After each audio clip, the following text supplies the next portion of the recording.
एक समय की बात है, महात्मा बुद्ध अपने शिष्यों को लेकर एक यात्रा पर निकले हुए थे और चलते चलते सुबह से शाम होने को आ चुकी थी।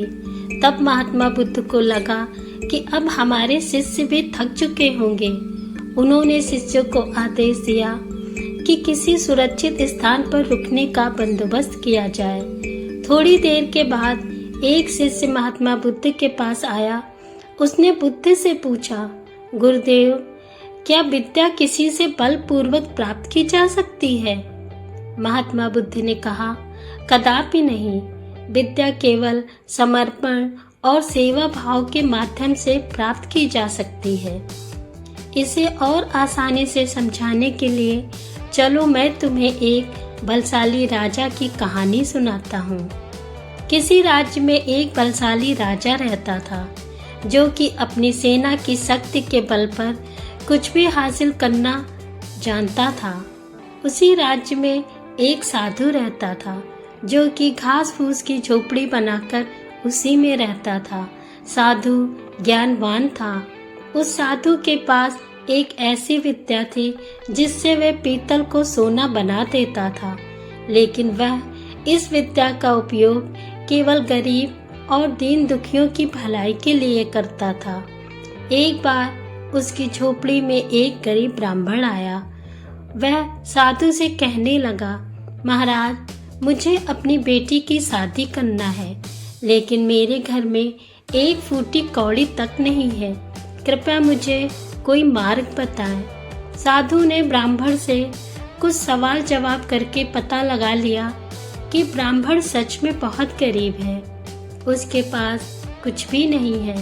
साधु ने अपनी विद्या से एक पीतल के बर्तन को सोने का बना दिया और उस बर्तन को ब्राह्मण को देते हुए कहा, तुम इस बर्तन को बेचकर अपनी बेटी की शादी कर सकते हो। ब्राह्मण उस बर्तन को लेकर सुनार की दुकान पर पहुंच गया। उसने उस बर्तन को दिखाते हुए बेचने की बात कही। सुनार समझ गया कि हो न हो ये बर्तन राजा के घर से चोरी किया हुआ है। सुनार उस ब्राह्मण को पकड़कर राजा के पास ले गया। राजा ने पूछा, क्या बात है? ब्राह्मण ने पूरी घटना को राजा के सामने सच सच बता दिया। इस बात की जानकारी होने से राजा के मन में लालच आ गया और उसने सोचा, क्यों न इस विद्या को सीखा जाए। इसलिए उसने तुरंत ही साधु को बुलवाने के लिए सिपाहियों को भेजा। कुछ समय बाद सिपाही साधु को लेकर राजा के सामने पेश हो गया।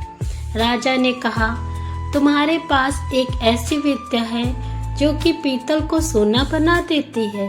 साधु ने जवाब दिया, जी हाँ महाराज। राजा ने कहा, उस विद्या को मुझे भी सीखना है। साधु ने कहा, असंभव, मैं ऐसा नहीं कर सकता। राजा ने गुस्से से भरे स्वर में कहा, साधु, तुम मुझे जानते नहीं हो, मैं कौन हूँ? साधु ने निर्भीकता से के साथ जवाब दिया, राजन, मैं आपको बहुत अच्छी तरह से जानता हूँ। राजा और गुस्से से भर गया। उसने कहा, मैं तुम्हें 15 दिन का समय देता हूँ। अगर तुमने यह विद्या मुझे नहीं सिखाई तो मैं तुम्हें फांसी पर चढ़वा दूंगा। उसके बाद साधु अपनी कुटिया को चला जाता है। प्रतिदिन शाम को राजा का सिपाही साधु से पूछने के लिए आता कि वह राजा को विद्या सिखाने के लिए तैयार है, लेकिन साधु का जवाब सिर्फ नामे ही रहता। धीरे धीरे समय निकलता जा रहा था। राजा के दिए गए 15 दिनों में अब सिर्फ 1 सप्ताह ही बचा हुआ था। राजा को लगने लगा कि साधु को डराने धमकाने से बात नहीं बनेगी, तो राजा ने भेष बदलकर साधु की कुटिया में पहुंच गया और उसने साधु की सेवा करना शुरू कर दिया। साधु राजा की सेवा देखकर बहुत ज्यादा प्रसन्न हुआ। एक दिन साधु ने कहा, मैं तुम्हारी सेवा देखकर बहुत प्रसन्न हूँ, मांगो, तुम क्या मांगना चाहते हो? राजा ने कहा, मुझे आपकी पीतल से सोना बनाने की विद्या सीखनी है। साधु ने राजा को वह विद्या सिखाते हुए कहा कि इस विद्या का उपयोग गरीब दीन दुखियों की सहायता के लिए ही करना। उसके बाद राजा अपने महल में आ गया। 15 दिन पूरे होने के बाद राजा ने अपने सैनिकों को आदेश दिया कि वह बलपूर्वक साधु को पकड़कर ले आए। राजा ने साधु से एक बार फिर से वही प्रश्न किया, क्या तुम मुझे पीतल से सोना बनाने की विद्या सिखाने के लिए राजी हो? साधु ने तुरंत ही जवाब दिया, नहीं। राजा ने फिर से कहा, तो तुम फांसी पर चढ़ने के लिए तैयार हो जाओ। साधु ने कहा, मैं तैयार हूँ।